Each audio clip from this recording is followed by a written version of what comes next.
Google has tried its best to catch up in the AI race for the best chatbot. After the release of Bard in March, Google has shown that they can't compete with ChatGPT. But maybe things have changed.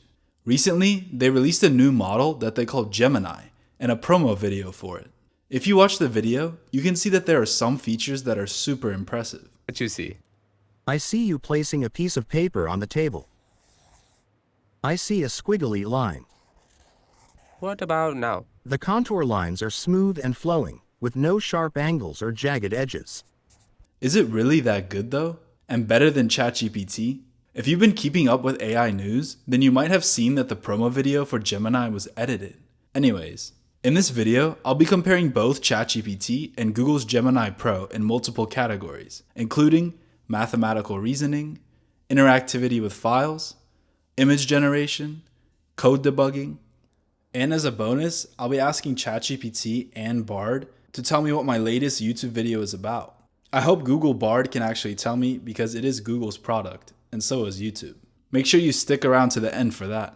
Each category will contain 2 questions or tests. Let's see if it's as good as Google claims. So the first question is going to be from a calculus exam, and it says, what is the limit of x as it approaches pi for cosine of x plus sine of 2x plus 1 over x squared minus pi squared? I guess plus is just there. Oh wait, that's my cursor. Never mind. So then the answer choices are 1 over 2 pi, b 1 over pi, c 1, and then d non-existent. So instead of trying to type all that out, I'm just going to drag it into ChatGPT. Answer this calculus question. So I know that the correct answer is B based on the rubric, but let's see what ChatGPT says. First, it's going to analyze the image to extract all the text. We can kind of look at the code that it's generating here. So you can see here, it generated some code to solve the math problem. And it put this function into a variable. It then calculates it, and the result is 1 over pi. And now ChatGPT says, the limit of the given function as x approaches pi is 1 over pi. So the correct answer is B. So ChatGPT got that right. Let's see if Bard can answer this as well. So let's head over to Bard. You can now upload images here. And by the way, Bard is using Gemini Pro, so this is an equal fight. All right, let's drag this in here. And it says, Google is going to steal my data, of course. And we're going to ask it the same thing. So answer this calculus question. And now Bard is thinking. So it gets this expression and puts it in some type of code and gives a whole explanation for this. But at the end of it, it says we can now evaluate the expression. We would get the same answer as before, which is 1 over pi. It doesn't actually tell me that it's B, but 1 over pi is the correct answer. So point goes to both models. All right, I have another math question here, but this time it's in linear algebra. So it's going to be this one. Determine whether the following vector is linearly dependent or linearly independent. And then here are the values. So I already know that the answer is linearly dependent, but let's see if ChatGPT and Bard can solve this. So we're going to drag this in here. We're going to say, solve this problem. And again, ChatGPT is going to generate some code. So it's actually putting these vectors into a matrix. And then using this code, it tries to determine if they're linearly independent. And that says false. And then it gives us the result. The given vectors are linearly dependent because the rank of the matrix formed by these vectors is 2, which is less than the number of vectors. So yeah, ChatGPT is correct. Let's ask Bard the same question. So I'm going to drag this in here, and I'm going to ask it the same thing, solve this problem. Okay, so it thinks the image is a calculus problem. That's kind of weird. So I actually put this in, I said solve this problem, and then I think it's using what is it doing? I have no idea what it's doing here. So I don't know why it thinks it's a calculus problem. I'm going to try it again. Solve this linear algebra problem.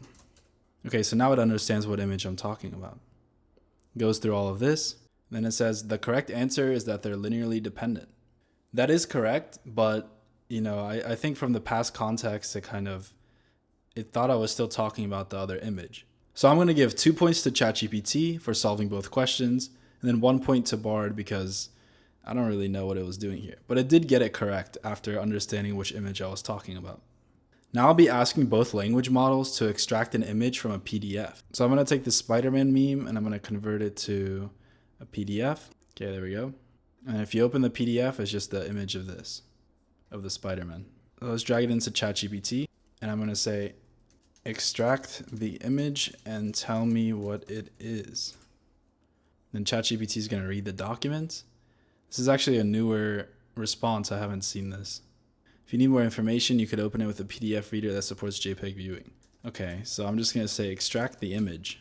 So here we go. It says I'm not able to extract images from PDF files directly in this environment. That's kind of weird because I could have sworn I had to do it before. Okay, so ChatGPT fails for this. Let's ask Bard. Let's drag this. I'm going to say, did it even upload the file? Okay, got it. Whatever. Doesn't even, okay, so it can't actually read PDFs. So Bard can't read PDFs. So even though ChatGPT didn't extract the image, at least it can read the PDF. But both are going to get 0 points for that one. Okay, let's see if both of them can understand the context of confusemrkrabs.png. So basically it's going to take the image, analyze it, and tell me what it is. What is this image? So ChatGPT knows it's commonly known as the Confused Mr. Krabs meme. Now let's ask Bard the same thing. What is this image? So Bard's response, it actually says, the image you sent is a screenshot of a computer program called Google Colab. That does not look like Google Colab at all. That's actually kind of funny. The code in the screenshot is using a diffusion model called DALL-E 2.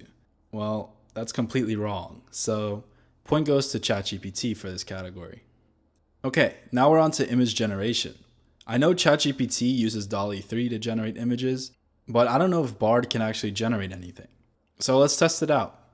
Generate an image of a pool table. And you can see ChatGPT right away is creating an image. Boom, there we go. We have a picture of a pool table. Now let's ask Bard the same thing. Generate an image of a pool table. Okay, so Bard says I can't create images yet, so I'm not able to help you with that. I guess point goes to ChatGPT because Bard can't even do it yet. Okay, so on to the next category then, since I can't generate another image anyway. The last category before the bonus is going to be code debugging. So this code is supposed to give the last number of whatever a user enters. But right now it doesn't work. Let's see if ChatGPT and Bard can correct this error. My code is not working. Okay, so it's saying things about the printf. And this is what I'm looking for here. To find the last digit of the number, you should use the modulus operator. Okay, and you can see the corrected code here is LD equals num modulo 10. And then that's the correct response for that. Let's see if Bard can do the same thing. My code is not working. Okay, so it talks about printf just like ChatGPT. And here we go, extracting the last digit. Currently, you are calculating the last digit by dividing the number by 10. So it says you need to use the modulo operator as well. Okay, so Bard and ChatGPT got that right. So point goes to both of them. Okay, now I have some JavaScript code, and it has some syntax errors.